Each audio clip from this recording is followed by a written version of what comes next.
नमस्कार प्यारे बच्चों, कैसे हो आप लोग? सब बढ़िया? पढ़ाई लिखाई बढ़िया चल रही है? सो अब आगे हम लोग कार्बोनिल कंपाउंड नेम रिएक्शन की बात करें तो अब इसके एल्डोल के बाद हम पढ़ते हैं कैनिजारो रिएक्शन।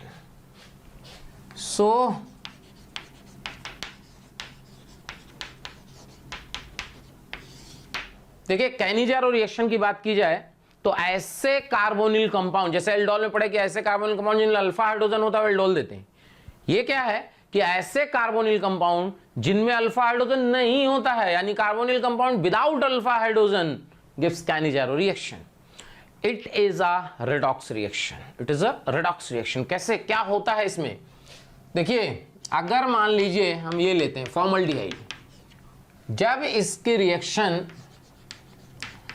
कंसंट्रेटेड NaOH के साथ कराते हैं तो ये दो कंपाउंड में चेंज हो जाता है, एक एल्कोहल और एक एसिड का सोडियम सॉल्ट।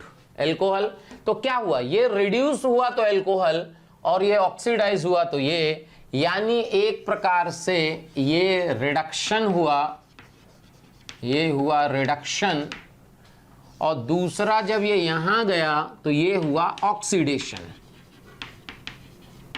खास बात कि कार्बन ही ऑक्सीडाइज हो रहा है, कार्बन ही रिड्यूस हो जा रहा है, तो self Cannizzaro is a disproportionate reaction. Self Cannizzaro का मतलब कि क्योंकि दो है ना भाई, तो इसका दो मोल लिए गए होंगे, तो जब दो आइडेंटिकल कार्बोनिल कंपाउंड के दो मोल लोगे तो अपन उसको सेल्फ कैनिजारो कहेंगे। यानी हम कहेंगे कि self Cannizzaro reaction is a disproportionate reaction. ये देखिए, is a disproportionate reaction. Clear? अब देखिए, बात समझिए, यहां कंसंट्रेटेड NaOH लिखा होगा या 50% NaOH, 40%, 60% ऐसे लिखा होता है। क्लियर? मैकेनिज्म देखिए, सब इंपॉर्टेंट है, मैकेनिज्म सब इंपॉर्टेंट है इसका। देखो, जब इसका रिएक्शन OH- से होता है तो देखो होता क्या एग्जैक्टली में, क्योंकि यहां अल्फा हाइड्रोजन तो है नहीं, एसिड बेस हो जाए तो ये पाई बॉन्ड यहां ब्रेक करता है और ये यहां अटैक करता है। तो पहला स्टेप होता है ये, चेक करो बेटा, देखो दूसरा जो स्टेप होगा इसका, जो उसका दूसरा मोल है उससे ये रिएक्ट करेगा। क्लियर? अब क्या होता है, देखो ये यहां गया, ये O- का तगड़ा प्लस आई, ये H- को यहां शिफ्ट करा के यहां लाता है H-। अब कुछ लोगों को लगा कि OH क्यों निकला, OH अगर हटा दोगे तो बेटा जोड़े ही क्यों थे फिर। दूसरी बात, हटाओगे कंसंट्रेटेड है फिर वापस जुड़ जाएगा, कोई फायदा नहीं होगा। तो यहां से H आया तो यहां से मिल गया, देखो CH3O-, चेक करो, और यहां से जब ये H- अलग हुआ तो यहां पॉजिटिव आया, पॉजिटिव निगेटिव डबल बॉन्ड बना दिया, तो यहां से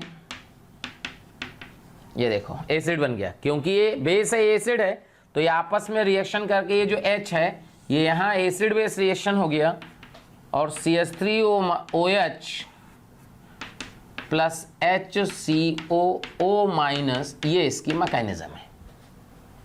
क्लियर? यही RDS होता है। क्लियर? रेट डिटरमाइनिंग स्टेप होता है। अगर आप रेट मैकेनिज्म से देखो, रेट डिटरमाइनिंग स्टेप से, तो जो रेट ऑफ रिएक्शन होगा वो क्या लिखिएगा आप,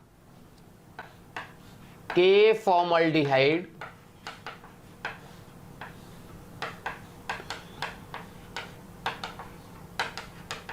ये देखिए, ये आएगा इसका रेट। लेकिन ये क्योंकि ये इंटरमीडिएट है और कभी भी रेट में इंटरमीडिएट इन्वॉल्व नहीं होना चाहिए, तो इसको पहले स्टेप से अपन इसको रिवर्सिबल मान लें। पहले स्टेप से इसको K इक्विलिब्रियम लिख सकते हैं। देखो K इक्विलिब्रियम आएगा HCO-OH this divided by HCHO and OH-। Check करो, तो इसकी value K equilibrium into this आ जाएगा। तो यहां से आप देखिएगा कि रेट ऑफ रिएक्शन जो आ जाएगा वो K into K equilibrium HCHO का स्क्वायर OH-। चेक करो तो ऑर्डर जो आ जाएगा वो आ जाएगा 3। चेक करो बेटा, ऑर्डर क्या आ जाएगा इसका 3। ध्यान रखना, मतलब कभी जरूरत पड़े तो ऑर्डर क्या आ जाएगा इसका 3। क्लियर, ऑर्डर 3 आ गया। अच्छा एक बात और होता है कि अगर मान लो if the concentration of base is very high, so जो रेट ऑफ रिएक्शन होगा वो हो जाएगा के इक्विलिब्रियम 2 बार निकालना पड़ता है और यहां आ जाएगा, बस याद रख लो, जरूरत नहीं है ज्यादा। ऑर्डर तब इसका ऑर्डर जो है बेटा 4 हो जाता है। वैसे जनरली कैनिजारो का ऑर्डर 3 होता है, लेकिन अगर OH माइनस का कंसंट्रेशन ऐसे दिया 80% 90%, तब जो है ऑर्डर 4 हो जाता है। क्लियर होता क्या वो भी बता देते हैं। पहला स्टेप जो है आपका ये बना था, इसमें OH माइनस की वापस रिएक्शन होती है और फिर ये बन जाता है WNion, ये देखो बस ये है। और जब इसमें वापस इससे अब इसकी रिएक्शन होती है तो यहां से यहां जाता है और ये H माइनस यहां आता है, तो यहां से मिल जाता है बेटा CH3O माइनस और HCOO माइनस, और ये रिएक्शन का RDS होता है। तो जब आप रेट ऑफ रिएक्शन लिखोगे तो ये लिखोगे, फिर इसको इससे हटाओगे, फिर ये आ जाएगा, उसको पहले से हटाओगे तो ऑर्डर 4 आ जाएगा। समझ में आ रहा है, काइनेटिक्स में सब पढ़े होगे। तो ये हो गया कैनिजारो रिएक्शन का बेसिक मैकेनिज्म। अब देखो कैनिजारो रिएक्शन के बाद देखो, अगर अपन ये कहें, देखो ये कोई कंपाउंड, देखो ये कैनिजारो रिएक्शन, अगर ये कंसंट्रेटेड NaOH लिख दिया जाए तो तरीका क्या लिखने का, मैकेनिज्म लिख लेंगे। इसको ऑक्सीडाइज करो और एक बार रिड्यूस करो, ये है एल्डिहाइड, रिड्यूस करोगे तो मिलेगा एल्कोहल और ऑक्सीडाइज करोगे तो मिलेगा एसिड, लेकिन एसिड का सोडियम सॉल्ट। क्यों? क्योंकि एसिड बेस रिएक्शन हो गई होगी, इसको H+ मिला दोगे तो एसिड बन जाएगा, बस खत्म आंसर ये। लिखना समझ में आया? कैनिजारो देख लो। क्लियर? कैनिजारो रिएक्शन का काम समझ में आ रहा भाई, कैसे कैनिजारो रिएक्शन लिख रहे हैं। सेल्फ कैनिजारो दोनों मोल आइडेंटिकल हो, वो डिस्प्रोपोर्शनेट रिएक्शन होगी हमेशा, ठीक है। अब आता है क्रॉस्ड कैनिजारो।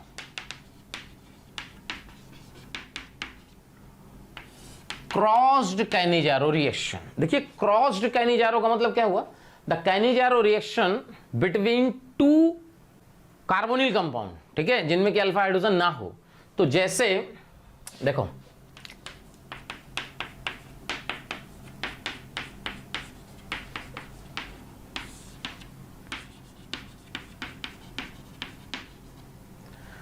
मैकेनिज्म वही है, पहले में OH अटैक करेगा, फिर H- निकल के दूसरे पे चला जाएगा। मैकेनिज्म में बहुत चेंजेस नहीं है, बस इंपॉर्टेंट ये है कि कौन सा कार्बोनिल कंपाउंड ऑक्सीडाइज होगा और कौन सा रिड्यूस होगा, बस इंपॉर्टेंट ये।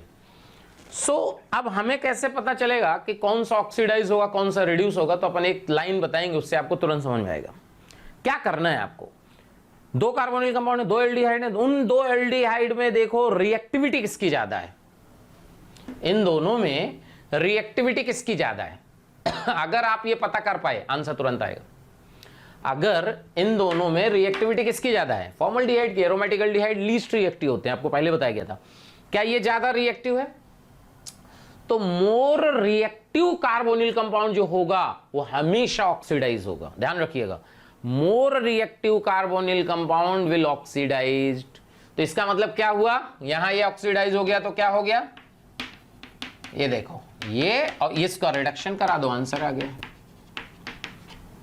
ये डिस्प्रोपोर्शनेट नहीं है लेकिन रिडॉक्स है। क्यों? ऑक्सीडेशन रिडक्शन तो हो ही रहा है ना। डिस्प्रोपोर्शनेट तब होती है जब एक ही एलिमेंट का ऑक्सीडेशन रिडक्शन हो रहा हो, यानी कार्बन ही ऑक्सीडाइज हो रहा हो, कार्बन ही रिड्यूस हो रहा हो। इसमें ऐसा नहीं हो रहा, देख लीजिए। तो अपन कहेंगे कि ये जो है क्या है, रिडॉक्स रिएक्शन है। तो क्या समझ में आया कि जो ज्यादा रिएक्टिव है उसका तो हमने करा दिया ऑक्सीडेशन और बच्चे वाले का करा दिया रिडक्शन, आंसर आ गया। क्या समझ में आई कहानी, देख लीजिए। और देखिए, अगर मान लीजिए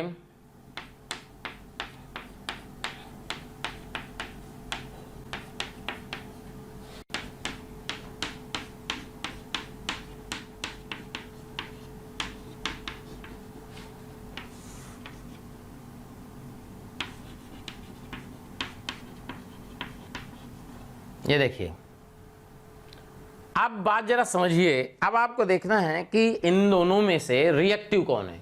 तो वो कैसे चेक करते हैं, कार्बन, जो कार्बोनिल कार्बन है उस पर पॉजिटिव चार्ज कितना है। तो देखो यहां जो CH3 लगा है, इस CH3 का होगा +I, लेकिन ये जो पैरा पे लगा है ये +I के साथ साथ प्लस हाइपर कॉन्जुगेशन +H, तो ये पॉजिटिव चार्ज को ज्यादा खत्म करेगा, यानी इस पे पॉजिटिव ज्यादा आएगा। यानी ये आया कि देखिएगा, ये तो ऑक्सीडाइज हो जाएगा और ये आपका रिड्यूस हो जाएगा। देखो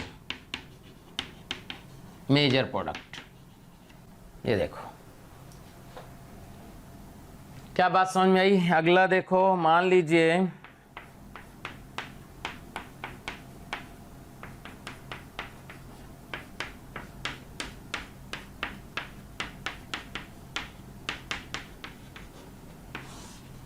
ये देखिए, कंसंट्रेटेड NaOH का रिएक्शन, आंसर बोलिए। तो यहां से देखिएगा ये आएगा, ये ऑक्सीडाइज हो गया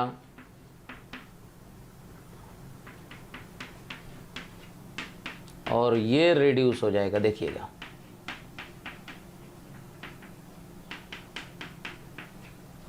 कॉन्सेप्ट वही है, जो ज्यादा रिएक्टिव कार्बोनिल कंपाउंड हो उसको आप क्या कर दो, ऑक्सीडाइज, दूसरे को रिड्यूस, आंसर आ जाएगा।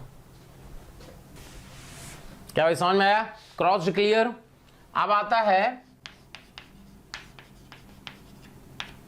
इंट्रामोलिकुलर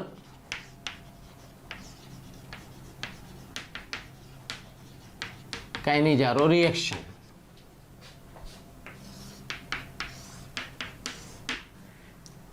इंट्रामोलिकुलर कैनिजारो रिएक्शन, अगर हम बात करें कि यार इंट्रामोलिकुलर कैनिजारो रिएक्शन क्या है, तो इंट्रामोलिकुलर कैनिजारो रिएक्शन का सीधा सा मतलब ये है बेटा, ध्यान सुनिएगा, कि इंट्रामोलिकुलर मतलब एक ही मोल में दो एल्डिहाइड या कीटोन या हो, जो एक ऑक्सीडाइज हो और एक रिड्यूस हो। जैसे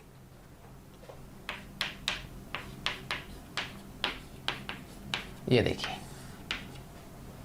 ये है आपका ग्लाइओक्सल, क्या है, ग्लाइओक्सल, ठीक है। और इसको अगर ग्लाइओक्सल कंसंट्रेटेड NaOH मिला दो तो ये ऑक्सीडाइज हो गया मान लीजिए, और ये रिड्यूस हो गया। ये देखो, चेक करो। इसी तरह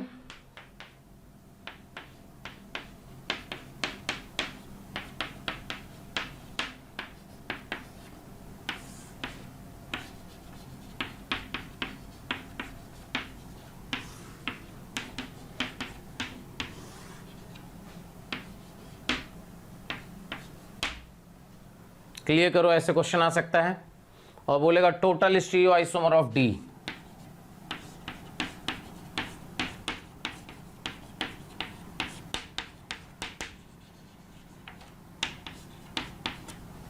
देखो क्वेश्चन समझो। यहां पे क्या है कि एक एल्डिहाइड है, कीटोन है, देखो तो दोनों की रिएक्टिविटी किसकी ज्यादा है, एल्डिहाइड की, यानी एल्डिहाइड ऑक्सीडाइज और ये रिड्यूस, सिंपल सा कॉन्सेप्ट। तो इसको रिड्यूस करिएगा तो ये मिल जाएगा, और इसको ऑक्सीडाइज करिएगा तो ये एसिड का सॉल्ट, H+ मिलाया है तो ये C जो हुआ, ये देखिए ये हो गया बेटा C। ये देखो C बनते ही ये है, क्या है, ये है अल्फा हाइड्रोक्सी कार्बोक्सिलिक एसिड। और अल्फा हाइड्रोक्सी कार्बोक्सिलिक एसिड को जब हीट करते थे तो क्या मिलता था, लैक्टाइड टाइप स्ट्रक्चर, याद आया बेटा। तो यानी ये जो D होगा समझिएगा, होगा PHCH COO O CO CHPH, ये compound, it is a lactide, पिछली क्लास में बताए थे। और इसमें बोले थे कि इसका जो फॉर्म होगा उसमें कोई सिमेट्री नहीं होगी, लेकिन ट्रांसफॉर्म में POS होगी, तो ट्रांसफॉर्म का मिरर इमेज नहीं बनेगा और सिस फॉर्म का मिरर इमेज बनेगा। तो टोटल स्टीरियो आइसोमर्स जो आएंगे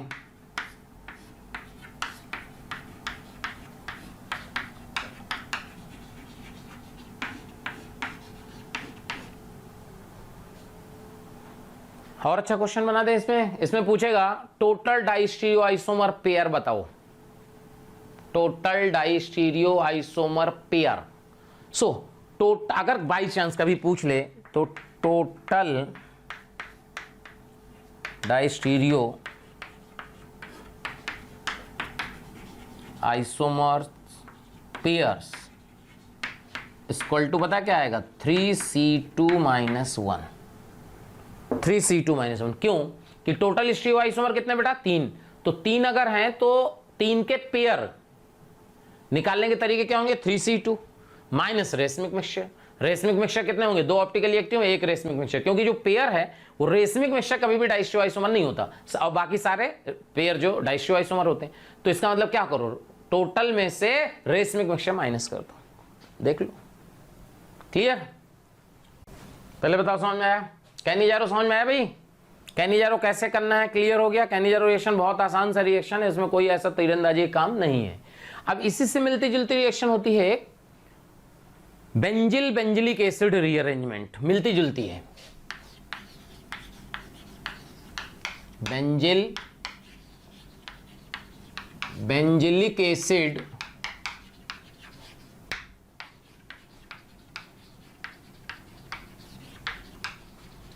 rearrangement. So benzil benzilic acid rearrangement क्या होती है, ध्यान से सुनिएगा, मिलती जुलती रिएक्शन है। क्या है? PH CO CO PH, इस कंपाउंड को बोलते हैं बेंजिल। ये देखो क्लियर? और इसमें जब कंसंट्रेटेड NaOH मिलाते हैं, इसलिए कंफ्यूजन है क्यों कंसंट्रेटेड NaOH देख के लगता है कि ये कैनिजारो है, और इसका प्रोडक्ट जो आता है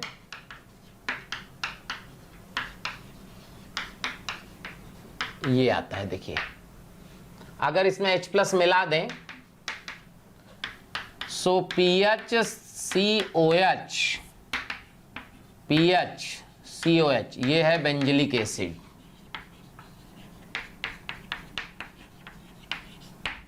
ये है बेंजिलिक एसिड। क्लियर? अब इसकी मैकेनिज्म क्या होती है समझिएगा। मैकेनिज्म देखो,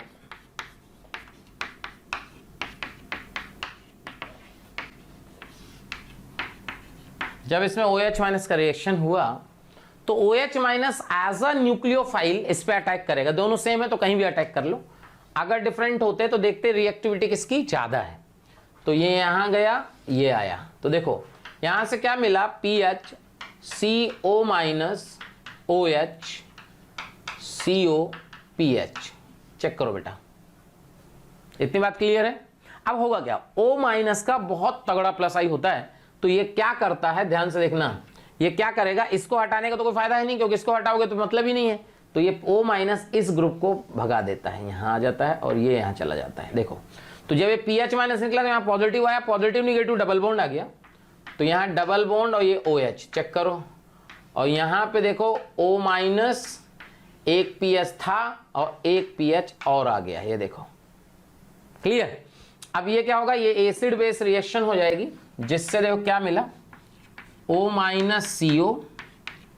COH PH PH। ये देखो ये है, बाकी बाद में एसिडिफाई कर देंगे, देखो ये बन गया। क्लियर? ये है बेंजिल बेंजिलिक एसिड रीअरेंजमेंट, देख लीजिए। जैसे और देखिए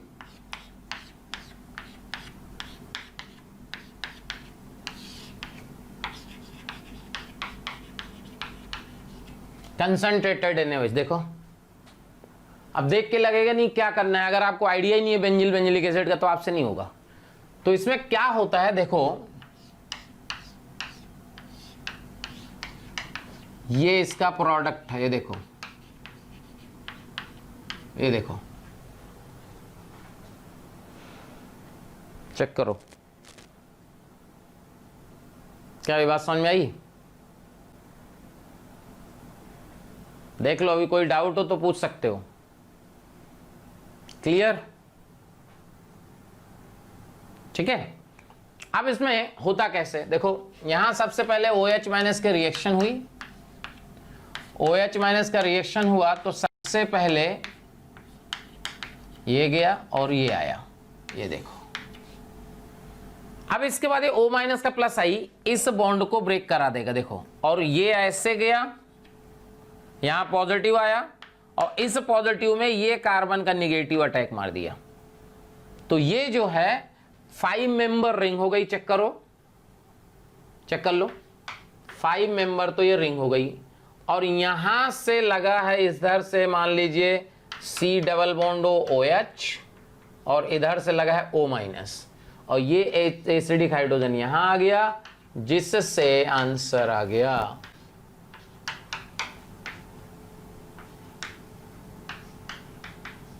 ये देखो, चेक कर लो भाई,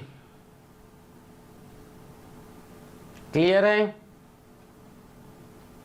बाकी एसिड बेस रिएक्शन करा देंगे तो आंसर आ जाएगा, एसिड आ जाएगा, देख लीजिए।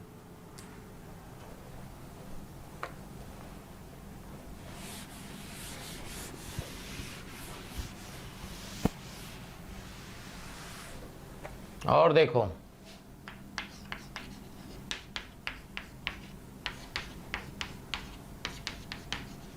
अगर इस तरह कंपाउंड हो और इसमें कंसंट्रेटेड NaOH से रिएक्शन करा दो तो इसका भी देखो क्या बन जाएगा आंसर।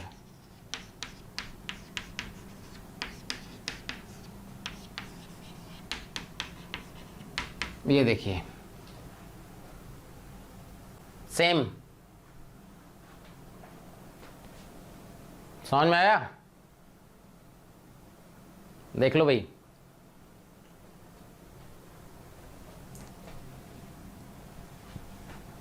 क्या भाई समझ में आ रहा है? कोई डाउट हो तो बोल दीजिए, पक्का क्लियर? चलिए अब देखो, एक बात समझो, अब इसमें क्या है कि ये तो समझ में आ गया। अब ये होता है कि भाई जो कंपाउंड है, कौन कौन से कंपाउंड कैनिजारो देते हैं, कौन से नहीं देते हैं। तो जनरली हम लोग ये बात करते हैं कि ऐसे कार्बोनिल कंपाउंड जिनमें अल्फा हाइड्रोजन नहीं होता वो कैनिजारो देते हैं। जैसे देखिए, अगर ये इस तरह का कंपाउंड हो, ये देखो ये कंपाउंड, अब कहा जाए ये कैनिजारो देगा या नहीं देगा। देखो अल्फा हाइड्रोजन नहीं है, but no Cannizzaro, no Cannizzaro, ध्यान रखना इंपॉर्टेंट है। अच्छा, ये क्यों कैनिजारो नहीं दिया? इसलिए बेटा नहीं देता है क्योंकि जब इसमें OH अटैक करोगे तो ये H माइनस लीव करता था, हाइड्राइड ट्रांसफर होता था, RDS याद करो। बट इसमें ये बहुत बढ़िया लीविंग ग्रुप है, तो जब इसमें पहला स्टेप जो होगा OH माइनस का अटैक होगा, तो यहां OH माइनस का जब अटैक होगा तो बनेगा तो इसमें ये। अब होता क्या था कि जो अगला स्टेप होता था, ये कार्बोनिल ये वाला जो एनायन है या कार्बोनिल कंपाउंड से रिएक्शन करता था और हाइड्राइड जब निकलता था तो RDS होता था। तो यानी ये H माइनस निकलेगा तो कैनिजारो देगा। लेकिन चक्कर ये है कि ये जो लगा है ये बहुत बढ़िया लीविंग ग्रुप होता है, यानी ये अलग होके ये कंपाउंड इसमें चेंज हो जाएगा। ये देखो, ये लीविंग ग्रुप, क्योंकि ये लीव कर जाता है इसलिए फिर हम कहते हैं कि ये कंपाउंड कैनिजारो नहीं देता। पहली बात देखो, क्लियर हुआ? क्यों ये कंपाउंड अल्फा हाइड्रोजन नहीं है लेकिन कैनिजारो नहीं देगा। दूसरा, और इस कैटेगरी में देखिए, अगर आपके पास बेंजल्डिहाइड है और ये OH है, इस पैरा पोजीशन पे अगर OH लगा है, नो कैनिजारो। ऐसा क्यों? क्योंकि यहां फिनॉक्साइड बनके O माइनस का तगड़ा प्लस M इसका पॉजिटिव खत्म कर देता है। तो अगर पॉजिटिव खत्म कर दिया तो फिर कोई कैनिजारो नहीं होगी, क्योंकि पॉजिटिव ही नहीं है तो फिर अटैक कैसे करेगा। क्लियर? ध्यान रखना, ये दो कंपाउंड हैं जिनमें अल्फा हाइड्रोजन नहीं है लेकिन कैनिजारो नहीं होती। देख लीजिए, क्या भाई कैनिजारो समझ में आ गई?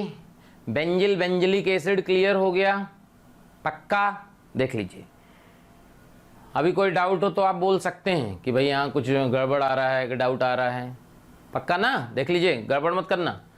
सो जो है, थैंक यू स्टूडेंट्स, इतना स्नेह और प्यार देने के लिए।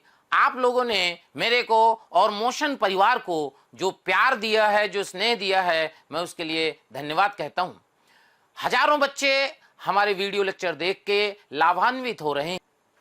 बेटा, आप सभी बच्चों से रिक्वेस्ट है कि डिस्क्रिप्शन बॉक्स में जाइए और लिंक को क्लिक करिए और फ्री में अपना रजिस्ट्रेशन मोशन में सुनिश्चित करें। साथ ही साथ जिन बच्चों को डाउट सॉल्विंग और स्टडी मटेरियल की भी सुविधा चाहिए, वो लिंक पे जाएं और क्लिक करें और प्रीमियम कोर्स के लिए अप्लाई कर सकते हैं। बेटा, यहां से अपने को ये समझ में आया, जैसे मान लीजिए क्वेश्चन आ जाए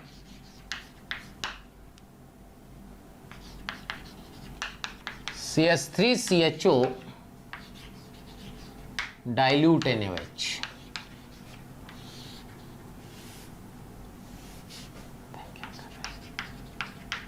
A मिला, कॉपर 300 मिलाए B मिला, कंसंट्रेटेड NaOH मिलाए C मिला। क्लियर?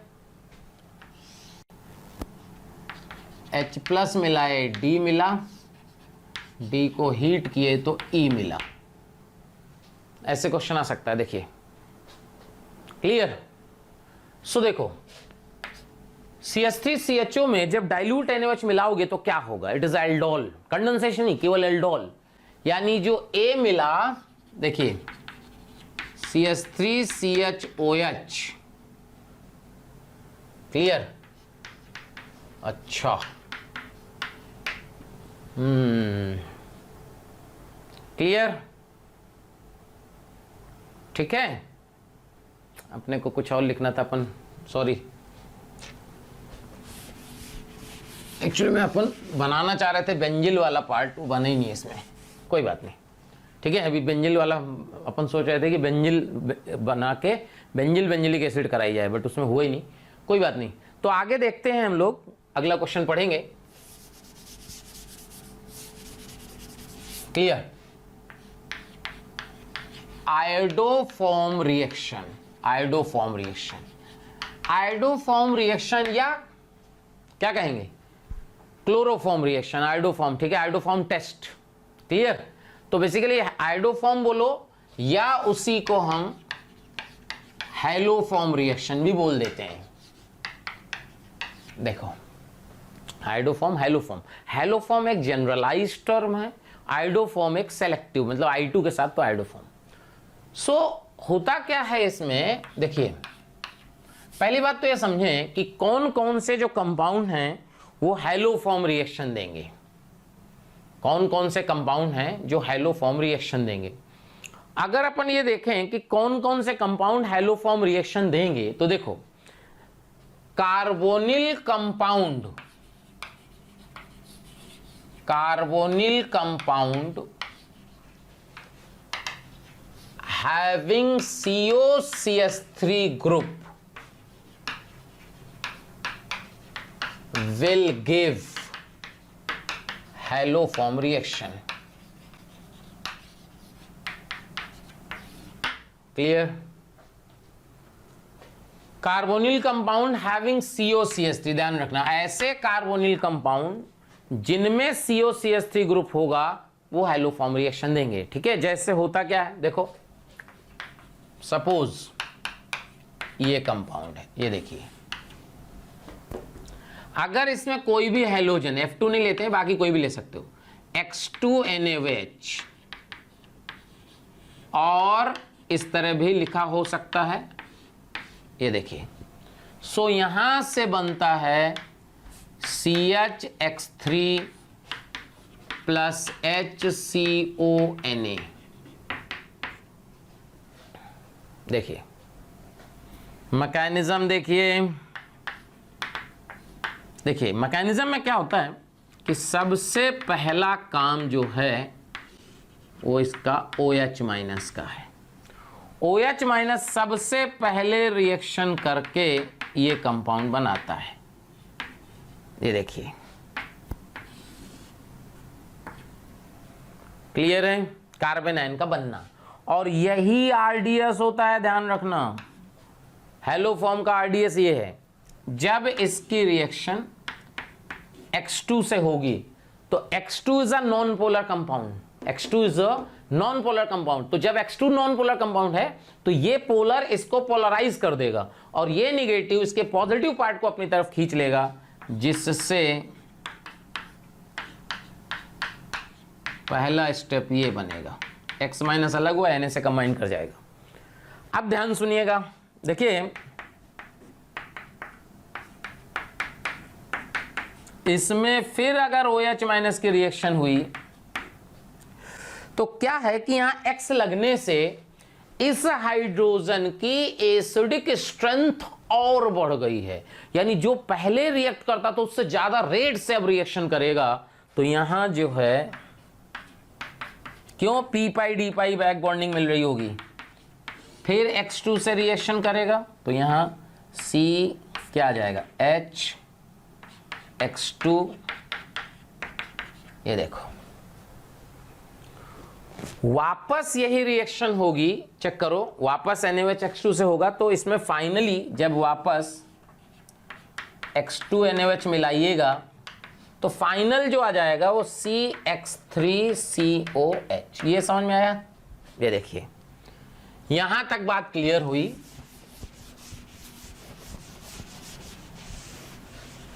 सो फाइनल प्रोडक्ट आ चुका है CX3COH। अब क्योंकि बात जरा समझी जाए, अगर हम कहें कि ये आ चुका है, सो अगर इसमें अपन ये देखें कि भाई CX3CHO में अब OH माइनस अटैक करेगा, तो जब इसमें अब OH माइनस का आप अटैक कराओगे तो क्योंकि इसमें अल्फा हाइड्रोजन तो अब है नहीं X से, तो ये OH माइनस यहां अटैक करेगा और CX3O माइनस HOH आएगा और O माइनस का तगड़ा प्लस आई इसको लीव करा देगा। ये देखो अभी बताए तो इसलिए कहने जा रहा हूं, नहीं दे रहा था इस तरह कंपाउंड। तो ये C माइनस X3 प्लस आ जाएगा HCOOH, ये देखिए, और यहां से एसिडिक हाइड्रोजन ये निकल के यहां आ जाएगा, जिससे final answer CHX3 plus HCONA। ये देखो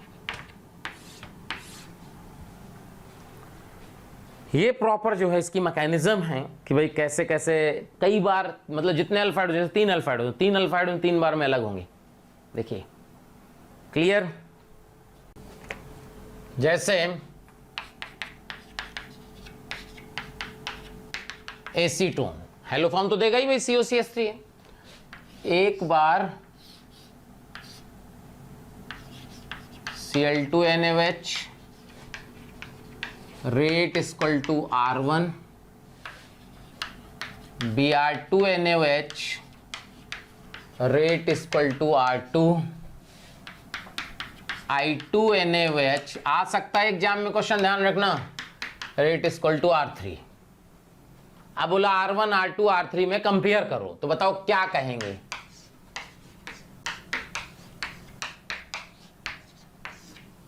R1 equal to R2 equal to R3। क्यों? क्योंकि पहला स्टेप ही RDS है। वो कोई स्टेप कौन सा था? Acid base reaction. तो बाबू एसिड बेस तो तीनों का रेट सेम ही है, क्योंकि रिएक्टेंट सब सेम है, प्रोडक्ट सेम है। हेलोजन का अटैक तो दूसरे स्टेप में आया, उससे रेट का कोई मतलब नहीं है। ध्यान रखना, इंपॉर्टेंट क्वेश्चन है। क्या भाई बात समझ में आ गई? अब देखो ध्यान से, CKM का मतलब क्लिक करो मेथड। क्लिक करो मेथड मतलब कैसे हम सीधे बिना मैकेनिज्म के आंसर लिख पाए, डायरेक्ट आंसर। देखो जैसे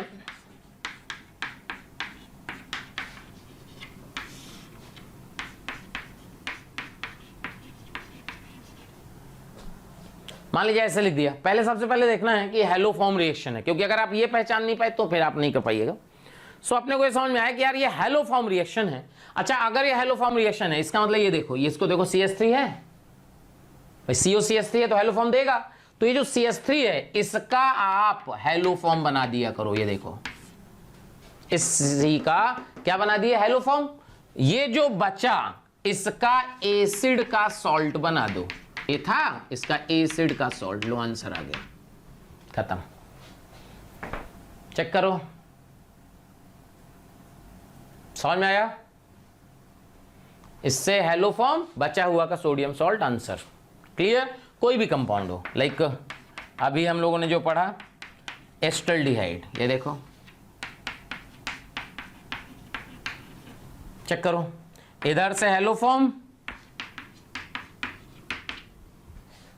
इधर का सॉल्ट, तो एक कार्बन का एसिड क्या होता है? फॉर्मिक एसिड, फॉर्मिक एसिड का सॉल्ट, लो आंसर आ गया। चेक करो, क्या प्रोडक्ट लिखना आ गया हेलो फॉर्म का? देख लीजिए, बेसिकली क्या है कि halo form reaction is the property of carbonyl compound. Halo form reaction is the property of carbonyl compound. कभी कभी क्वेश्चन ऐसे आ जाता है,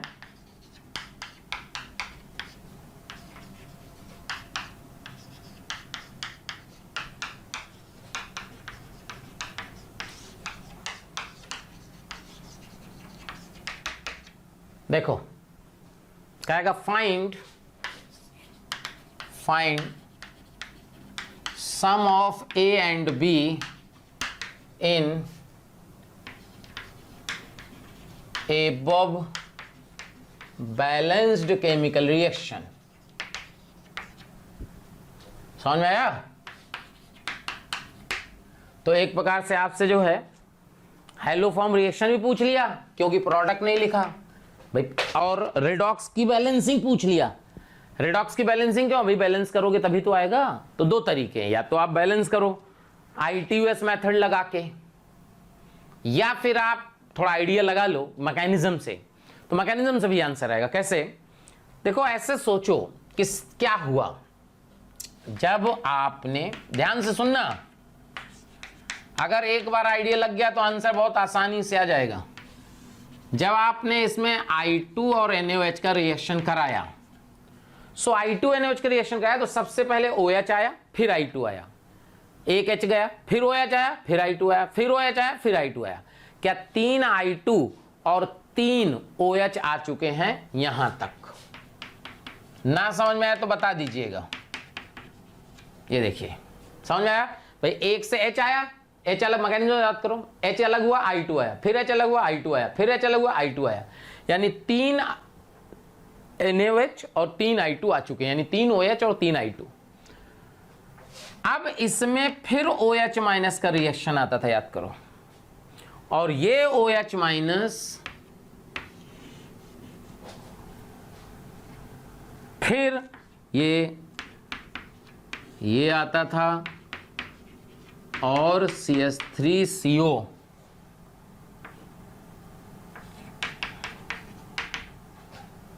ये H आकर दो, ये एसिड बेस रिएक्शन करके यहां आ जाता था।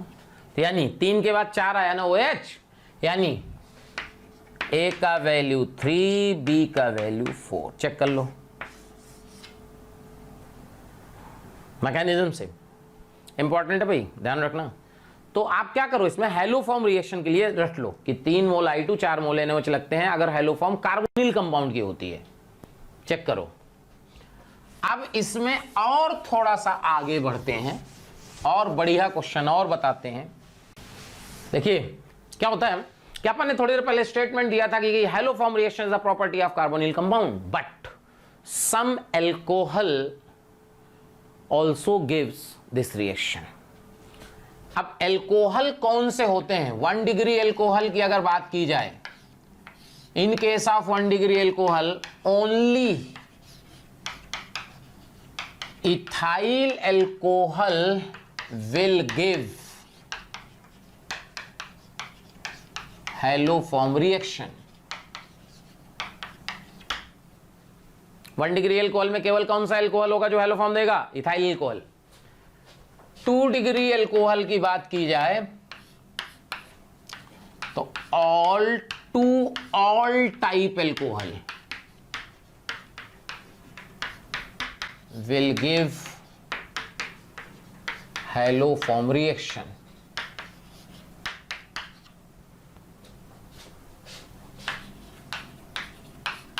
Three degree alcohol no.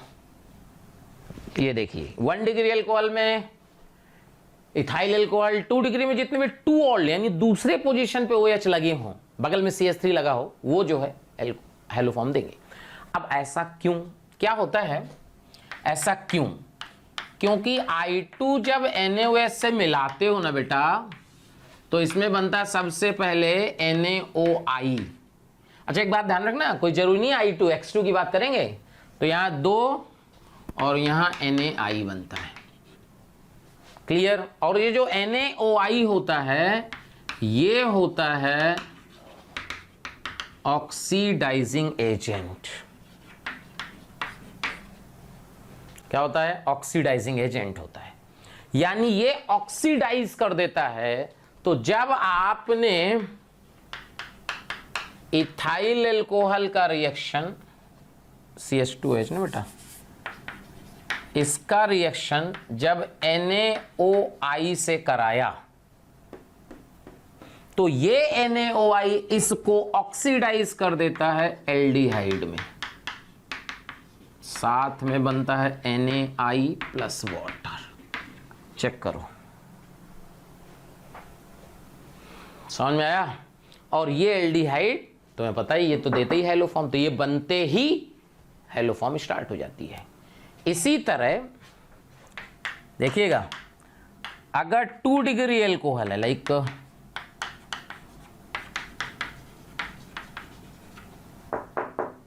और इसमें हम NaOI मिलाएं, तो ये देखो इसको ऑक्सीडाइज करेगा 2 डिग्री को कीटोन में, ये देखो, और ये देखो कीटोन बनते ही हैलोफॉर्म देने लगा। कहानी समझ में आई कि क्यों ये हैलोफॉर्म रिएक्शन देते हैं एल्कोहल? देख लीजिए। अब देखिए फिर अगला क्वेश्चन बनाते हैं।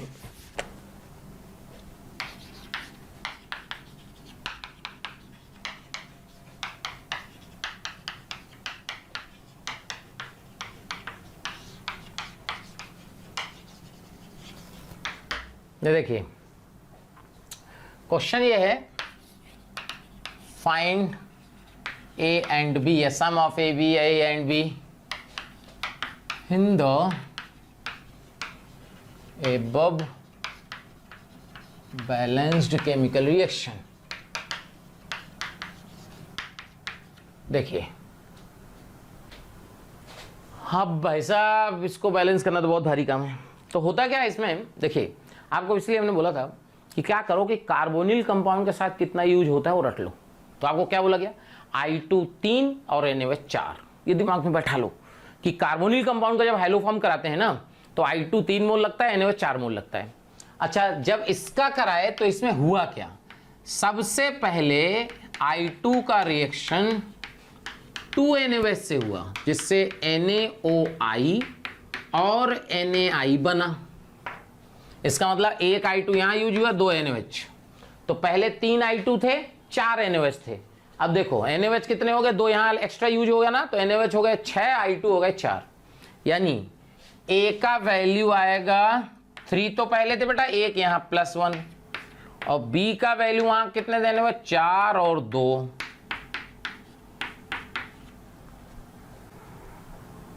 पहले बताओ समझ में आया? क्लियर है? देख लीजिए।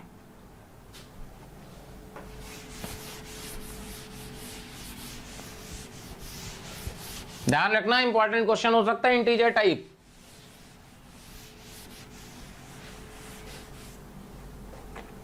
अगला देखिए, सम एल्काइल हैलाइड।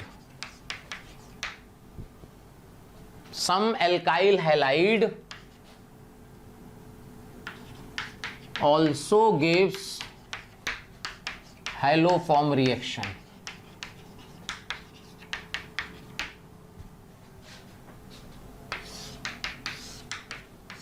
अभी वो कि यार एल्काइल हैलाइड भी देखते हैं, बिगिनिंग में तो बोले थे प्रॉपर्टी ऑफ कार्बोनिल कंपाउंड, अभी भी कह रहे हैं प्रॉपर्टी ऑफ कार्बोनिल कंपाउंड है। एल्काइल हैलाइड क्यों देते हैं समझो। अगर 1 डिग्री RX है, 1 डिग्री RX में ओनली इथाइल हैलाइड, ये देखो only ethyl halide will give haloform reaction. पहली बात। 2 डिग्री एल्काइल हैलाइड में 2 halo alkane will give haloform reaction and 3 degree RX में नो। क्लियर? अब देखो होगा कैसे, ऐसे कैसे, तो जब आपने इथाइल हैलाइड लिया तो इसमें जब NaOH का रिएक्शन कराओगे ना तो पहले बनेगा CH3CH2OH। ये देखो पहला स्टेप, एक NaOH एक्स्ट्रा यूज हुआ। फिर इसमें NaOI ये बना देगा CH3CHO, ये देखो, और फिर ये हेलो फॉर्म दे देगा। ये देखो, यानी दे ये रहा है, नाम इसका हो रहा है। क्या समझ में आई कहानी? तो अगर इसमें A और B निकाला जाए तो इसमें A का वैल्यू तो कितना रहेगा जल्दी बताओ, 4, और B का वैल्यू हो जाएगा 7। 7 समझ में आया? 6 तो वहीं यूज हो गए थे एल्कोहल के केस में, एक एक्स्ट्रा यूज हो रहा है यहाँ, तो 7 हो गए। देखो बहुत बढ़िया क्वेश्चन बना सकता है, देख लो। क्लियर? 2 डिग्री एल्कोहल में 2 डिग्री एल्काइल में 2 डिग्री एल्कोहल, फिर वो कीटोन, आंसर देख लीजिए। इसके बाद देखो, अगर इस तरह का कंपाउंड कभी आ जाए,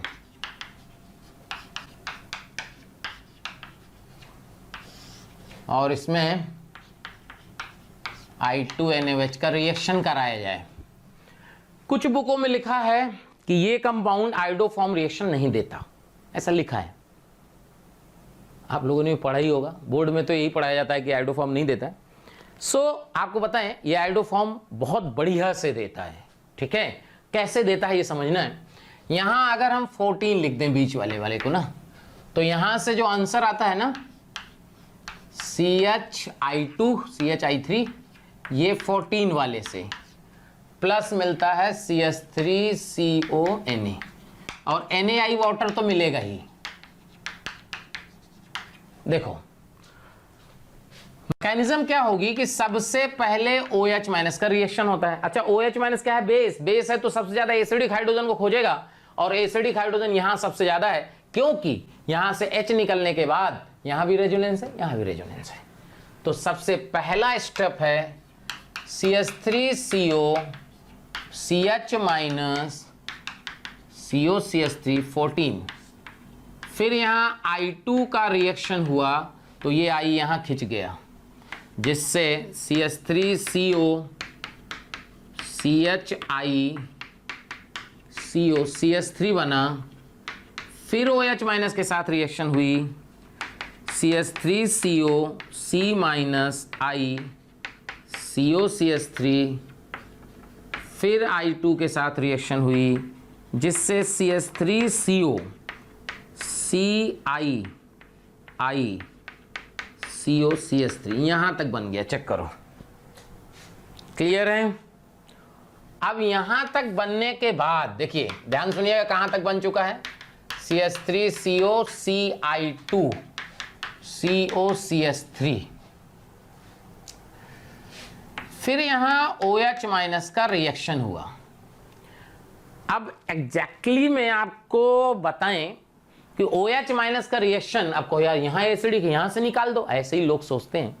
लेकिन क्या होता है कि कभी भी कार्बोनिल कंपाउंड में जो OH माइनस का रिएक्शन होता है, आपको बताएं, तो OH माइनस हमेशा यहां अटैक करता है। वो एसिडिक हाइड्रोजन तो हम बता देते हैं कि निकाल लिया, क्योंकि जब यहां अटैक करता है फिर एसिडिक हाइड्रोजन निकाल के भागता है। सो यहां जब अटैक मारे गए,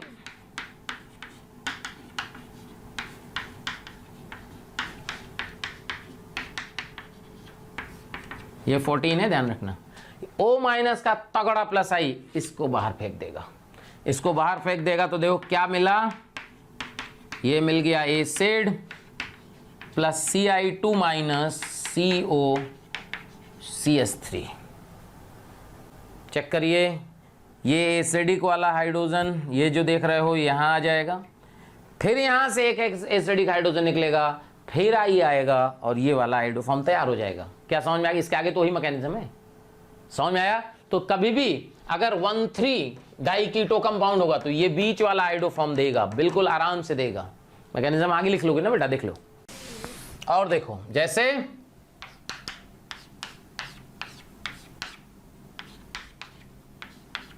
यहां स्टार बना दे और इसका रिएक्शन I2NaOH से करा देना, तो यहां से देखो इधर वाला ये बन जाएगा CHI3, ये देखो बन गया, और इधर का एसिड का सॉल्ट, क्योंकि ये रिंग में है तो एक ही साथ रहेगा, तो यहां देखो COO-Na, बीच में कितने CH2 है, 1 2 3, CH2 CH2 CH2 COONA, ये देखिए ये प्रोडक्ट बन जाएगा। तो समझ में आया हाइलोफॉर्म रिएक्शन क्या होती है, कैसे रेट होता है, कैसे बनता है? कोई डाउट हो तो बोलो, पक्का देख लीजिए, क्लियर। क्योंकि हाइलोफॉर्म में क्या होता है, सोडियम का सॉल्ट बनता है, इसलिए इसी से रिलेटेड एक रिएक्शन है डीकार्बोक्सिलेशन, डीकार्बोक्सिलेशन रिएक्शन, डीकार्बोक्सिलेशन, ठीक है। होता क्या है इसमें कि जैसे आपके पास RCOH है और इसमें जो है NaOH। प्यारे बच्चों, बहुत सारे बच्चों के कमेंट आ रहे हैं ना कि आप इस टॉपिक पे वीडियो बनाइए, तो मैं बच्चों आपको बताना चाहता हूं कि ऐसा हो सकता है कि वो वीडियो ऑलरेडी चैनल में पड़ा हो। उसके लिए आपको करना क्या है कि मोशन के चैनल को सब्सक्राइब करना है और बेल आइकन को हिट करना है, जिससे आपके कोई भी नोटिफिकेशन मिस ना हो। हम कोशिश करेंगे कि आपकी जो डिमांड है मोशन परिवार पूरी करे। CaO पढ़े हो सब लोग, बोर्ड में भी पढ़ाई जाती है, सोडा लाइम बोलते हैं इसको। NaOH CO क्या बोलता है, सोडा लाइम, जिससे क्या मिल जाता है, RH, एल्केन। एल्केन बनाने का भी तरीका है, क्लियर। सो मैकेनिज्म इसकी क्या होती है, इंपॉर्टेंट है भाई, समझना इसका इंपॉर्टेंट क्या है। इसमें यहां क्या होता है कि जो RCOH है सबसे पहले NaOH से रिएक्शन करता है, जिससे RCONa बनता है, ठीक है, क्लियर। फिर इसमें क्या होता है, CO2 निकलता है जिससे R- बनता है, और यही रिएक्शन का RDS होता है। मतलब रेट डिपेंड करता है कार्बेनाइन की स्टेबिलिटी पे, जितना ज्यादा कार्बेनाइन स्टेबल होगा उतना रेट होगा, और यहां से वाटर का रिएक्शन हो जाता है, RH बन जाता है, क्लियर। अब इसमें जो एक इंपॉर्टेंट रोल है वो समझिए, क्या इंपॉर्टेंट पार्ट है इसमें।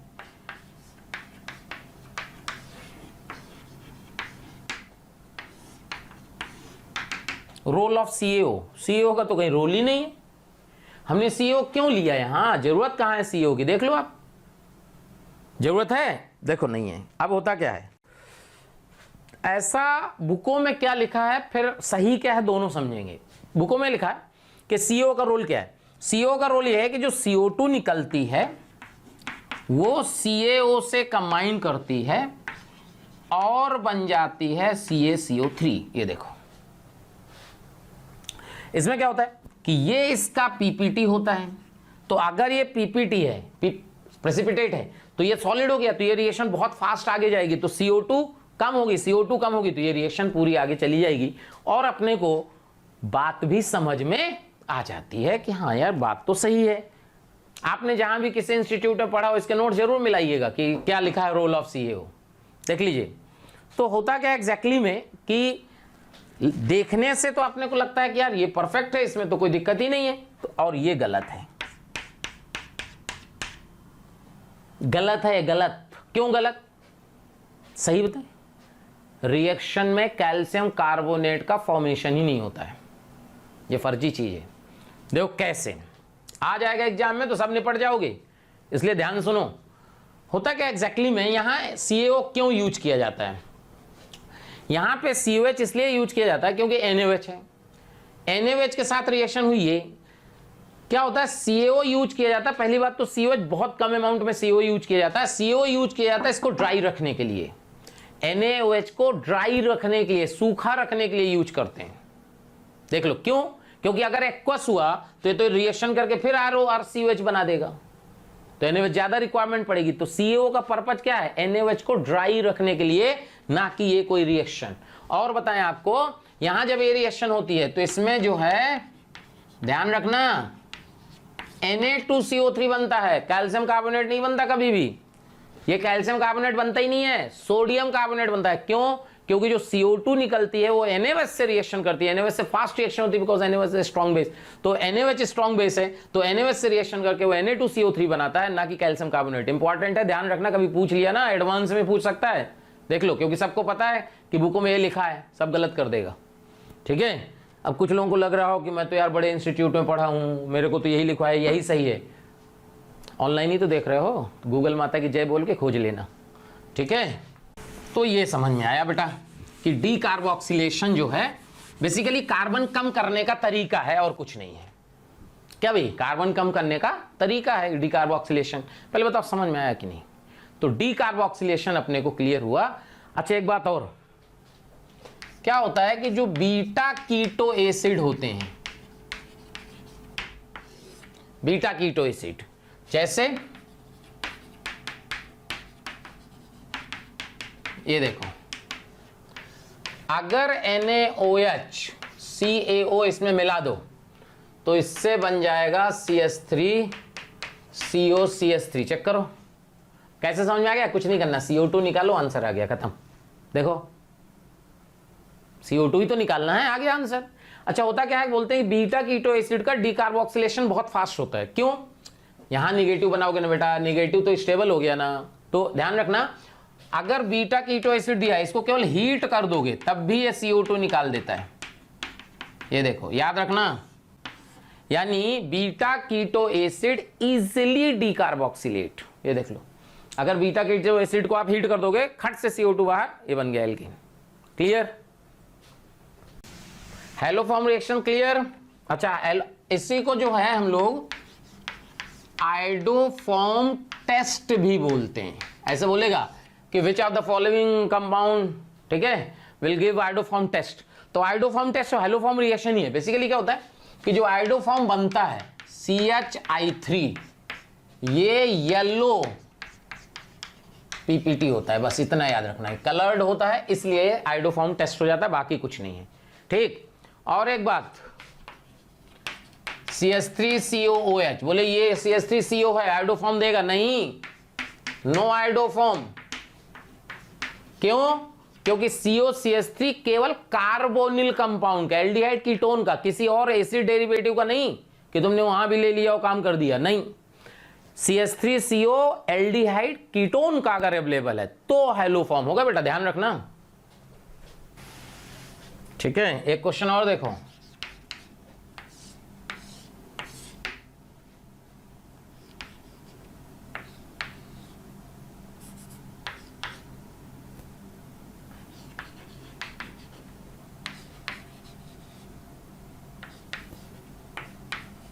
ये कोई कंपाउंड ऐसे बना दिया गया, फिशर में बना दिया, मतलब जानते हो फिशर में कभी बना हो इसका मतलब फिक्स्ड है, और इसमें रिएक्शन NaOH की कराई गई, प्रोडक्ट बना दिया गया। ठीक है, क्वेश्चन है select the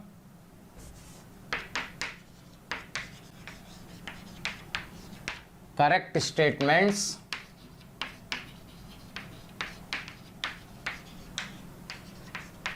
about the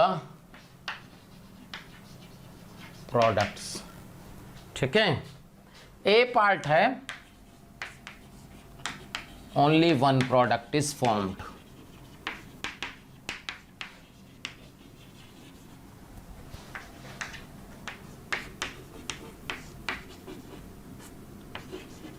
Two products are formed and both are enantiomers to each other। ये देखो, C part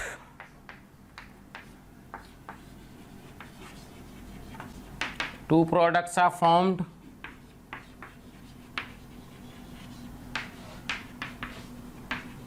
both are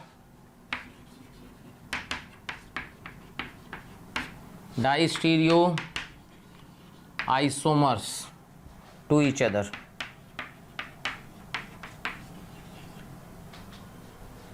And D form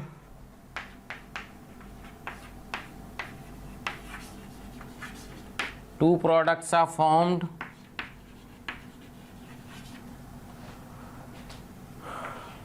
and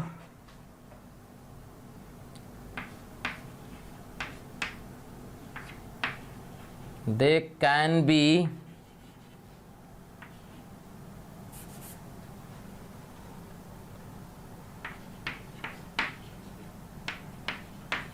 separated by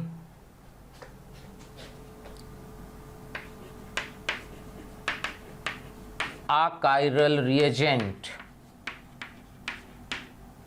अकाइरल एक है बेटा, अलग अलग नहीं है, अकाइरल नहीं है, अकाइरल एक ही सिंगल कंपाउंड है ना। अब ध्यान से, बहुत शानदार क्वेश्चन है, मेंस एडवांस सब में बढ़िया बेहतरीन। अब चक्कर ये है कि क्या बनेगा, एक प्रोडक्ट बनेगा, दो प्रोडक्ट बनेंगे, दो प्रोडक्ट बनेंगे तो फिर कौन सा सही होगा पहले देख लीजिए आप अच्छे से, क्यों हटाना पड़ेगा तब समझाना है, बोर्ड भरा हुआ है। क्लियर है बेटा, हटा दें, देख लीजिए। अब जो है देखिए ऑप्शन याद रखना क्या लिखा था ना, देखो होगा क्या कि जब NaOH का रिएक्शन हुआ तो CONa बनेगा, CO2 निकलेगा तो निगेटिव चार्ज आएगा। देखिए नीचे वाले में जो है उसमें तो कुछ चेंज हुआ नहीं, और यहां पे जो है D T और निगेटिव, क्या यही तो हुआ। अब इसमें होगा क्या, अगला स्टेप क्या है, अगला स्टेप वाटर का रिएक्शन होता है, निगेटिव कहां समझ में आ गया ना, NaOH का रिएक्शन CONa, CO2 निकला तो माइनस आ गया, क्योंकि Na तो Na प्लस था, CO माइनस था बेसिकली। अब जब वाटर निकलेगा तो वाटर का H यहां आएगा। अब ये sp3 हाइब्रिडाइज है, देखो कार्बन जो है sp3 हाइब्रिडाइज है, कोई sp2 नहीं है कि ऊपर से भी आएगा नीचे से भी आएगा। sp2 में तो ऐसा होता है, sp2 हाइब्रिडाइज कार्बन में क्या होता है, ऊपर से भी आता है नीचे से भी आता है, तो आपके दो प्रोडक्ट बन जाते हैं। लेकिन यहां पे क्या है, ध्यान से सुनना, कार्बन पे लोन पेयर है, निगेटिव चार्ज मतलब लोन पेयर, इसमें होगी फ्लिपिंग। अगर आपने पढ़ा हो नाइट्रोजन फ्लिपिंग, नाइट्रोजन फ्लिपिंग याद है, आइसोमरेजम में बताई गई थी, तो यहां क्या होगी, फ्लिपिंग होगी। उसमें बताया गया था जीओसी में, बेसिक स्ट्रेंथ कम कर देता है फ्लिपिंग। फ्लिपिंग का मतलब होता है लोन पेयर घूम जाता है, ऐसा समझो। फ्लिपिंग क्या होता है, जैसे हमने कहा कि भाई ये है जोर लगा के मारना, जम के जितना दम हो मारो, किसी ने बहुत जोर से मारा, हमने हाथ हटा लिया, तो इसका मतलब क्या है, लुका छुपी का खेल है। तो होता क्या है कि ऐसे सोचो कि जैसे इनका लोन पेयर ऐसे है, ठीक है, यहां कुछ लगा है ऐसे ऐसे, अगर कोई एजेंट अटैक करने गया तो एन लोन पेयर खट से अपना पलट लिया, लो ऐसे, ये है फ्लिपिंग। जब सोचो कि H तो बहुत सारे हैं, वाटर में H तो बहुत सारे हैं, तो ये इधर गया तो ये इधर आ गया, तो H इधर से भी आएगा इधर से भी आएगा, यानी इसके दो प्रोडक्ट बनेंगे। ध्यान सुनिएगा, इंपॉर्टेंट कॉन्सेप्ट है, नहीं पता होगा तो आप नहीं कर पाइएगा, इस बात की गारंटी है। यहां से CH3D, ये H था बेटा, यहां H, यहां से आएगा H, यहां T, यहां D, साथ में बनेगा CH3H T, और ये पलट दो H D T। तो यहां पे क्या हो रहा है, देखो यहां पे कोई चेंज नहीं हो रहा, लेकिन इस काइरल में चेंज हो रहा है। कितना चेंज हो रहा है, सिंगल। तो ये क्या कहेंगे, ये दोनों एक दूसरे क्या हैं, डाइस्टीरियो आइसोमर्स है। ये क्या है, एक दूसरे के डाइस्टीरियो आइसोमर्स। तो ऑप्शन देख लेना कौन सही हुआ। अच्छा एक बात हो, डाइस्टीरियो आइसोमर्स, जैसे इनैंशियोमर्स को आप ध्यान से, इनैंशियोमर्स को आप सेपरेट कर सकते हो नहीं कर सकते हो, चेक करो। अगर आप इनैंशियोमर को देखोगे तो इनैंशियोमर को आप रिजॉल्व कर सकते हो काइरल रिएजेंट से। अच्छा इसमें जो है, ऐसे सोचो कि अगर इन दोनों को अपने को सेपरेट करना है, सोचो तो क्या इसमें अकाइरल रिएजेंट से आप सेपरेट कर सकते हो, इसलिए हमने उसमें लैंग्वेज चेंज की। क्यों? क्योंकि क्या होता है कि जब आप इनैंशियोमर को सेपरेट करने की बात करते हो तो इनैंशियोमर्स को केवल आप काइरल रिएजेंट से सेपरेट कर सकते हो, लेकिन अगर आपके इनके डाइस्टियो आइसोमर है तो इनकी फिजिकल प्रॉपर्टी तो वैसे भी सेम नहीं होती, तो इन्हें फिजिकल मेथड से भी आप सेपरेट कर सकते हो, अकाइरल रिएजेंट से भी सेपरेट कर सकते हो। तो दो आंसर आएंगे, एक तो डाइस्टियो आइसोमर और दूसरा can be separated by achiral reagent, हो सकता है। दोनों आंसर आ जाएंगे, देख लीजिए, कर लीजिएगा, दोनों आंसर आएंगे भाई। एक बात और समझिए, एक और प्रोसेस होता है ड्राई डिस्टिलेशन। ड्राई डिस्टिलेशन क्या होता है कि अगर आप देखो कोई कार्बोक्सिलिक एसिड है आपके पास और इसमें जो है कैल्शियम हाइड्रोक्साइड के साथ रिएक्शन करके हीट करा दो, तो यहां से प्रोडक्ट बन जाता है CH3COCH3 का। ध्यान रखना कैसे, जब इसमें CaOH होल ट्वाइस की रिएक्शन होगी तो सबसे पहले होगी एसिड बेस रिएक्शन, 2 मोल इसके होंगे,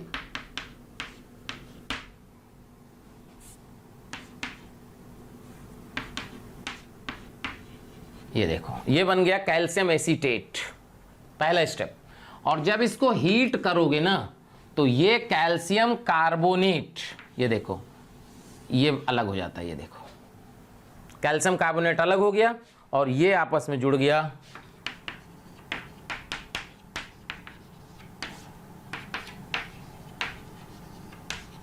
ये देखो, ध्यान रखना। तो कोई भी जनरल जैसे PHCOH है, इसमें हम जो है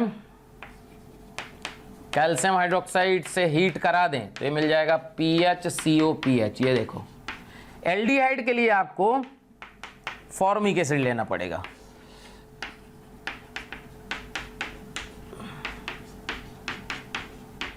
ये देखिए। अगर आप कई एसिड का मिक्सचर ले लेते हैं, मान लीजिए, देखिए जैसे मान लीजिए CH3COH HCOOH और इसमें कैल्शियम हाइड्रोक्साइड के साथ हीट कर देते हैं, तो यहां से पॉसिबल प्रोडक्ट जो आएंगे CH3COCH3 HCHO प्लस CH3CHO, ये देखिए क्लियर। ध्यान रखिएगा भाई, ड्राई डिस्टिलेशन बोलते हैं इसको, क्लियर है क्या भाई, समझ में आया? देखिए इसके बाद जो है अगर अपन बात करें क्लेजन कंडेंसेशन की, Claisen condensation, it is a condensation of ester with ester or with carbonyl compound। देखो it is a condensation, it is a condensation of ester having alpha hydrogen with ester or any carbonyl compound। ये देखिए, ठीक है, clear. होता क्या है इसमें, देखिए पहले हम लोग ईस्टर की बात करते हैं। मान लीजिए ये आपका ईस्टर है, दिस इज इथाइल एसीटेट, और जब इस इथाइल एसीटेट का रिएक्शन आप C2H5O- से कराते हैं, दूसरा H+, तो इसमें जो प्रोडक्ट बनता है CH3CO CH2CO OC2H5, ये देखिए चेक करो अब ये कैसे बना। तो देखो पहली बात ये क्या है कि जब क्लेजन कंडेंसेशन लेते हैं तो ये जो एल्कोक्साइड आयन है, देख रहे हो आप, C2H5O-, ये जो एल्कोक्साइड आयन है यही बेस लेते हैं। अगर आप यहां NaOH बेस ले लोगे तो इस ईस्टर की बेसिक हाइड्रोलाइसिस हो जाएगी और ये एसिड का सोडियम सॉल्ट बना देगा अगर NaOH लेते हो। इसलिए ध्यान रखते हैं कि जो ये एल्कोक्साइड आयन है वही बेस लेते हैं। क्लियर? उससे होता क्या है, ये अगर लीव करेगा या अटैक करेगा तो कोई फर्क नहीं पड़ता। इसके अलावा कुछ और ले लोगे तो ईस्टर बदल जाएगा, उसको ट्रांसएस्टरिफिकेशन कहते हैं। अगर आप मान लो यहां CH3O- ले लो, मिथॉक्साइड आयन, तो ये अलग होकर मिथॉक्साइड जुड़ जाएगा तो ईस्टर बदल गया ना बेटा। एक ईस्टर से दूसरा ईस्टर बनता है तो उसको बोलते हैं ट्रांसएस्टरिफिकेशन। ठीक है, ओके। मैकेनिज्म की बात करते हैं। मैकेनिज्म में क्या होगा, देखो सबसे पहले C2H5O- का रिएक्शन हुआ, यहां से अल्फा हाइड्रोजन इसलिए बोला गया कि एसिडिक होगा, तो ये निकल के सबसे पहले बना देगा कार्बन आयन। चेक कर लो बेटा, ये कार्बन आयन बना, और ये जो कार्बन आयन बना ये न्यूक्लियोफाइल बन गया, और ये एज अ न्यूक्लियोफाइल दूसरे स्टेप पे अटैक मार देगा। कैसे?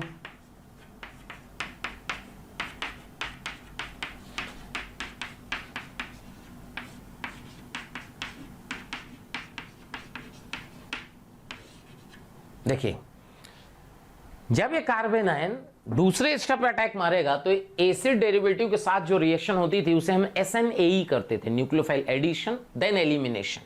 तो देखिए क्या होगा, ये यहां गया और ये कार्बन यहां आया, तो यहां प्रोडक्ट क्या बना, ध्यान से देखिएगा, CH3, ये CO- हो गया देखो, और यहां आपका जुड़ा है OC2H5 और यहां लग चुका होगा CH2COOC2H5। चेक कर लीजिए, कोई डाउट हो तो बोल दीजिए।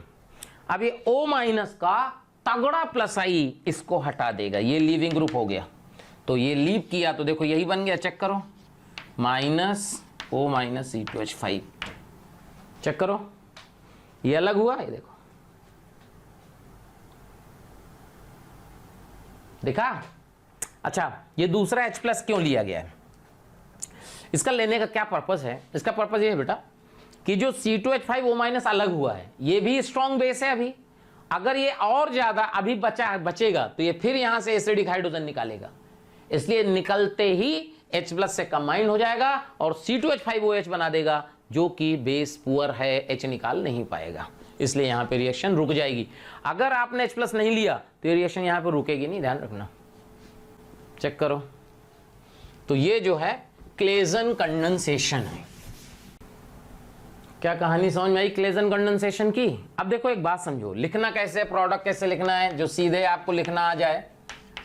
जैसे CH3COO-C2H5, इसमें हमने लिखा C2H5O-H+। पहली बात तो देखो प्रोडक्ट आप कैसे लिखोगे, आपको पता चल गया ना, क्लेजन है, खट से लिख दो। कैसे? 1 मोल ये है, इसका ये वाला पार्ट एल्कोक्साइड हटाइए और दूसरे का H यहां से अटैक करा दी। मैकेनिज्म ही है बेसिकली। देखो CH3CO, ये अलग हो गया, ये वाला अलग कर दिए। अच्छा, जुड़ेगा कौन? यहां से दूसरे मोल का कार्बन आयन, तो CH2COOC2H5 ये लो। देखिए क्या करना है, अल्फा हाइड्रोजन हटाइए, कार्बन आयन बनाइए। मन में सोचो, अल्फा हाइड्रोजन हटाइए, कार्बन आयन बनाइए, बन गया। चेक करो, अल्फा हाइड्रोजन हटाइए, कार्बन आयन बनाइए, और उस दूसरे मोल का एल्कोक्साइड हटाइए, कार्बन आयन को भिड़ाइए। देखिए सीधे। अच्छा और समझो, अगर इसकी कभी आप हाइड्रोलाइसिस करा दो, एसिड हाइड्रोलाइसिस, तो ये ईस्टर है। ईस्टर की जब हाइड्रोलाइसिस होती है तो कार्बोक्सिलिक एसिड और एल्कोहल बनता है। देखिए CH3CO, CH2CO, यहां से OH, यहां से C2H5OH। ये देखो, ये बेटा ये है, आप देखो बीटा कीटो एसिड। चेक करो, और जब इसको हीट कर दोगे तो यहां से CO2 बाहर होके ये बन गया आपका एसीटोन। ये देखो, चेक करो,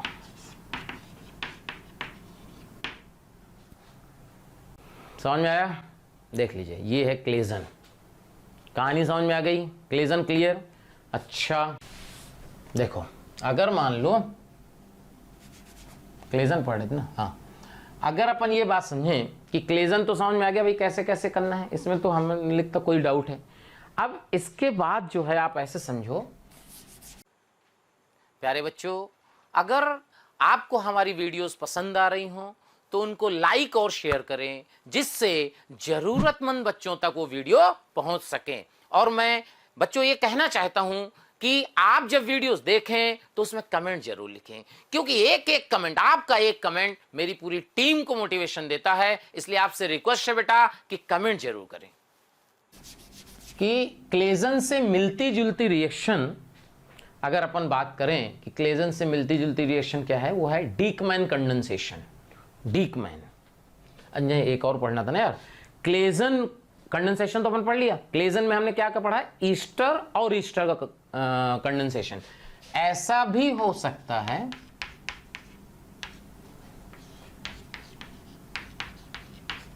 ये देखो, अगर इसकी रिएक्शन C2H5O माइनस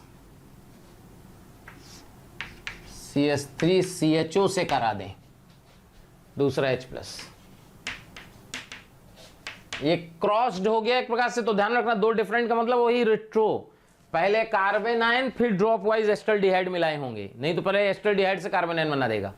तो यहां से क्या होगा, देखो प्रोडक्ट क्या बनेगा, CH3CHOH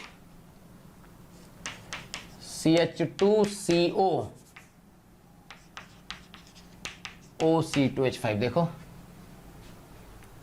हीट कर दोगे तो फिर यहां डबल बॉन्ड आ जाएगा, चेक करो, ऐसा भी हो सकता है। क्लियर है बेटा? समझ में आया? कोई डाउट हो तो बोलो, देख लो। पक्का ना? देखिए अब इसके बाद जो है DIACK, डीकमैन condensation.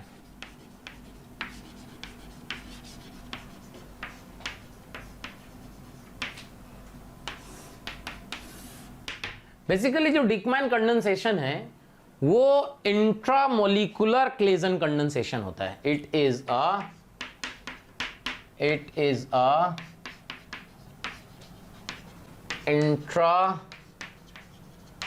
Intramolecular Claisen condensation.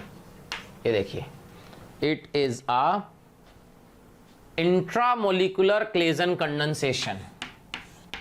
Check करो, अब क्या है इसमें, देखिए जैसे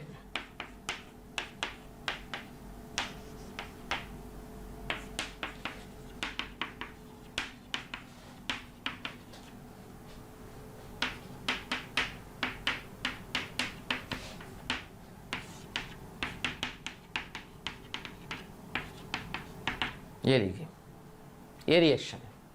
इंट्रामोलिकुलर का मतलब दोनों साइड ईस्टर हैं, एक लाइन का है, बहुत आसान। देखिए आपको क्या तरीका बताएं कि एक मोल से अल्फा हाइड्रोजन हटाना है, कार्बन आयन बनाना है, और दूसरे में एल्कोक्साइड आयन हटा के कार्बन आयन को भिड़ा देना है। तो लो आंसर देखो, देखो यहां से तो कार्बन आयन बना लोगे, माइनस आ गया, यहां H हटा, माइनस आ गया, और ये अलग हुआ और ये माइनस यहां जुड़ गया। चेक करो, देख लो कितने मेंबर की रिंग बनी, 1 2 3 4 5, क्या 5 मेंबर रिंग? बना लो 5 मेंबर रिंग, ये बन गई 5 मेंबर रिंग। इस कार्बन से, ये मान लो ये है, तो इससे क्या जुड़ा है, ये देखो, और ये वाला कार्बन कौन सा बेटा, ये चेक करो, क्लियर है? चेक कर लो जल्दी से। तो इसमें जो है क्या होगा, ये देखो, चेक कर लो जल्दी से, क्लियर? ठीक है, देख लो समझ में आया कि नहीं आया? नहीं आया तो फिर देख लेना। फिर देखो, ये अलग हुआ, ये ऐसे ऐसे समझो, ये ऐसे गया, ये वाला कार्बन नेगेटिव यहां आया तो वो रिंग बन गई O माइनस, O माइनस ने इसको हटा दिया तो ये डबल बॉन्ड आ गया।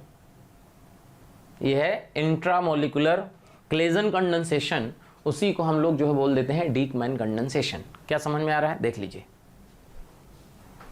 पहले बताओ बात समझ में आई। अब एक रिएक्शन और होती है इसमें, कैनिजारो की तरह ही है।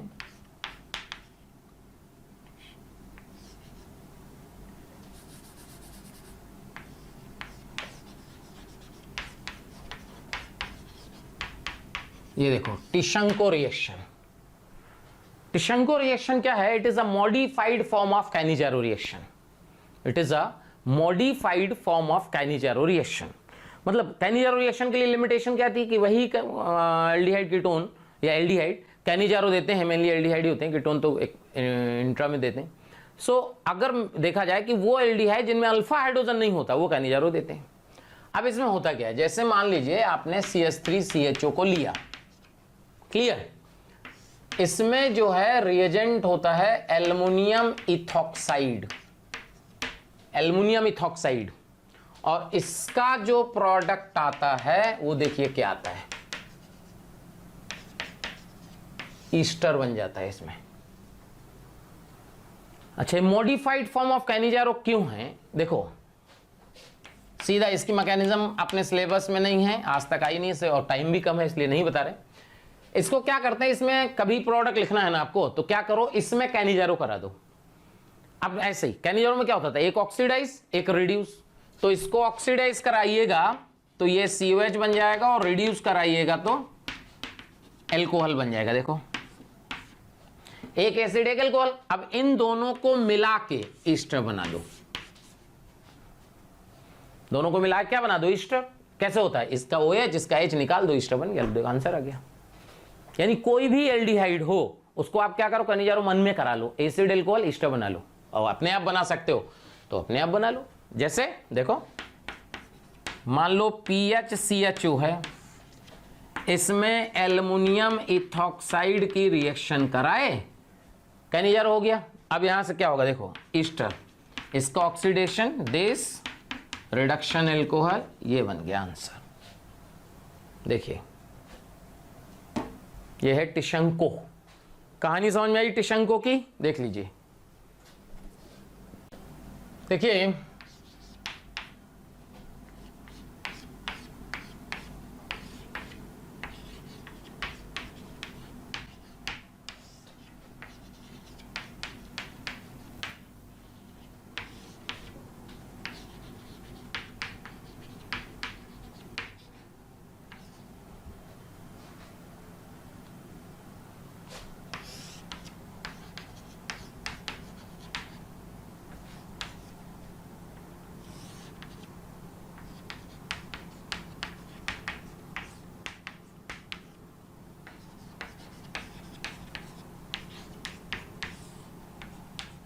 E बना, और E में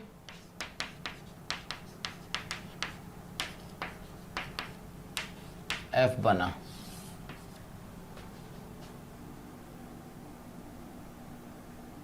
ठीक है बेटा,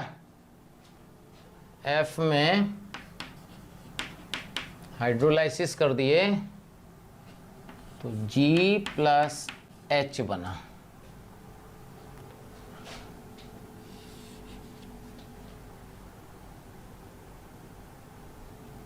G को हीट कर दिए, I बना। I में NaOH, dilute NaOH, dilute NaOH करा दिए तो J बना।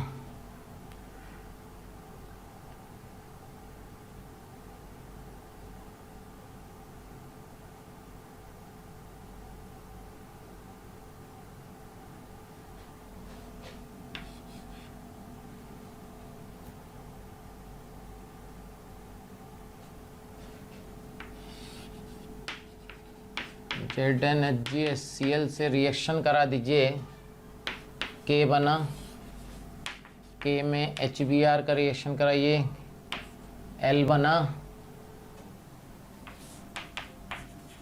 एक्वस के OH फिर मिलाइए तो M बना,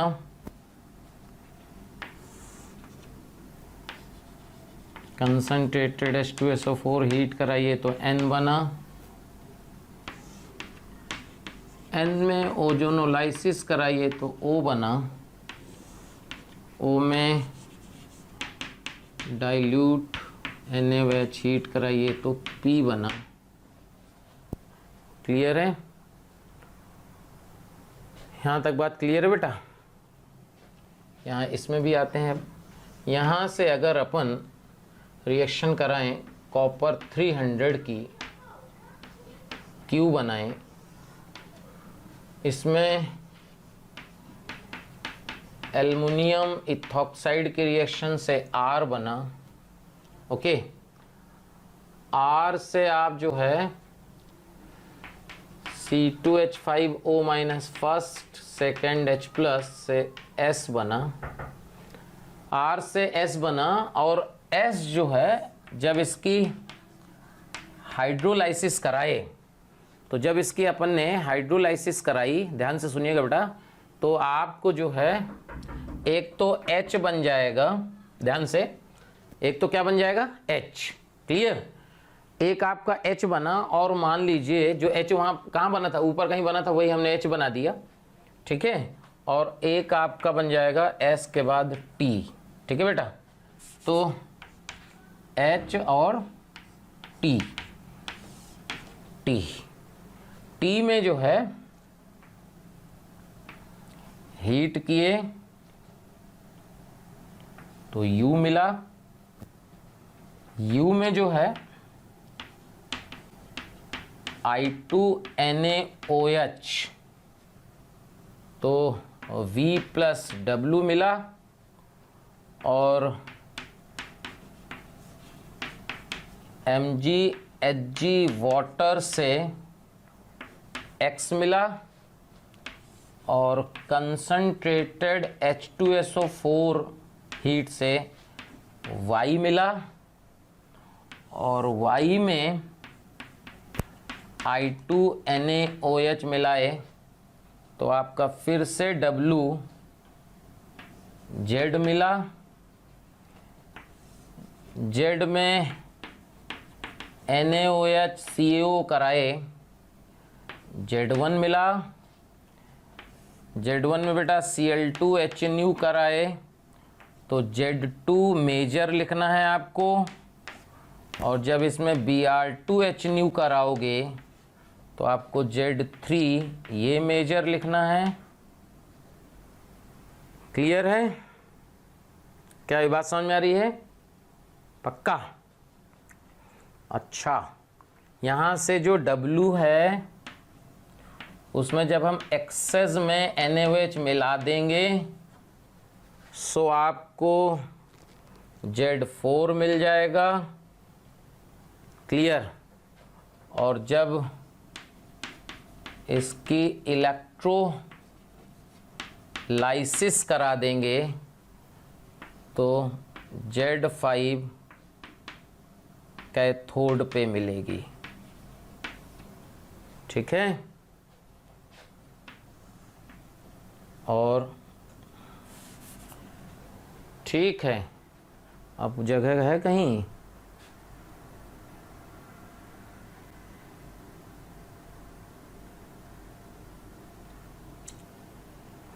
और कहीं जगह दिख रही हो तो और बढ़ा देते बेटा। ठीक है, चलिए ठीक है, इतना करिए। ठीक है बेटा, नोट कर लिए। प्यारे बच्चों, अगर आपको मेरे वीडियो पसंद आ रहे हैं और आप मुझसे पढ़ना चाहते हैं तो मैं अभी आपको एक नंबर दे रहा हूं, उस पर आज ही कॉल करें, जिससे आने वाले वीडियो आपको मिल जाएं और आप उससे लाभान्वित हों। नंबर लिख लीजिए 18002121 799।